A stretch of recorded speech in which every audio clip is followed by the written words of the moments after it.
Yes.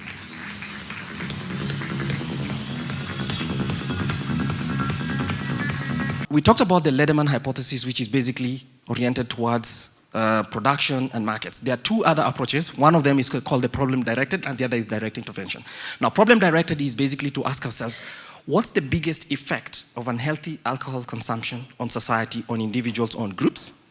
So you identify the problem. So if the problem, for instance, is violence, if the problem, for instance, is drunk driving, if the problem, for instance, is unhealthy drinks, then it is far better in terms, instead of trying to suppress supply or trying to suppress total volumes, you direct policy at specific problems, because then you go through a scalpel approach as opposed to a sledgehammer approach.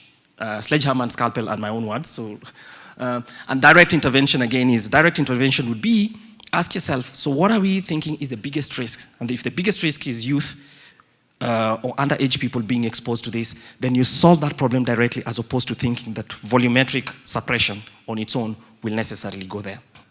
And finally, one that we think is most important for Kenya is basically supporting responsible consumption to raise something that is called Drink IQ. I think a major industry player in Kenya is committed to this. I think has done quite some bit of education. We haven't seen the evaluation of it, but the case study that we have suggests to us that it's a very, very effective way of going about it. Again, because it's problem-directed as opposed to the Lederman hypothesis, which is basically just to suppress the volumetric consumption of alcohol. We have to have a more comprehensive approach, and I think that is why the white paper is here, so that we look at both policy and also we look at the enforcement elements of it. If you look at some of the countries from where this ethanol is coming from, like Tanzania, it's primarily because the tax regime there is more friendly. If you look at some of the products coming from Tanzania as well, you also realize that the tax regime there is a little bit more friendly, the policy element of it. So we have to have a comprehensive approach so that we look at enforcement, that is what we are doing, and we also look at the policy element, so that then we have a one comprehensive approach that addresses this problem.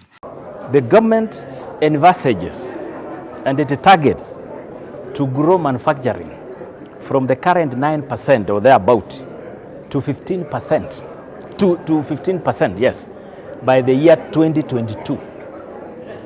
And as you are all aware, manufacturing is one item of the big four. One of the reasons that we must be able to achieve is to remove anything that is illicit, so that we have what is regulated and what is acceptable in the market to be able to achieve that target of 15% of the manufacturing sector by the year 2022.